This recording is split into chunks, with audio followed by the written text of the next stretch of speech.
So if you're on your period, if you eat high fats, you get worse period pains. So I don't know if you have particularly bad period pains, but if you do, look at your diet and just see if you eat a lot of high fats. Like when I went raw, I used to love eating loads of nuts and avocados and stuff.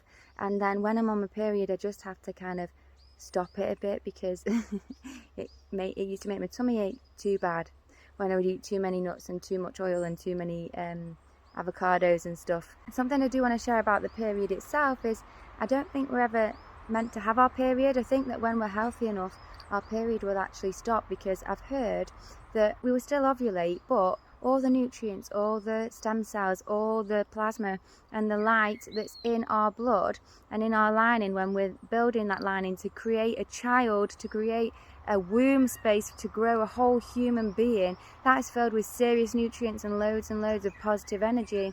And our bodies should actually recycle that back in. They shouldn't hemorrhage and bleed it out and basically get rid of it, because it's a lot of high nutrients. We shouldn't be releasing that every month.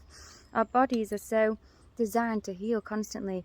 It makes no sense that they would be releasing all that stuff unless the blood is too toxic to recycle back. And that's what I've heard, is that if you haven't been eating well enough, your blood is too toxic, you will continue to bleed. And once you clean up your diet enough, then your period will stop. And I also believe it could be a spell as well, you know, or a belief system, because I remember being younger, before I started, I was desperate to start because it made me feel like I'd become a woman, like I'd turned into a woman, like I was old and wise, and you know, like it was just like I wanted to be older. And so when I was really wanting to start, and so I believe that my real desire to want to start might have even triggered it in the first place. And our belief that we're taught, you know, it's normal and it's natural to bleed out, like it might all just be like spells and beliefs and bad diets and stuff. And I'm not saying we don't go through cycles. What I'm saying is that we shouldn't necessarily be releasing and hemorrhaging blood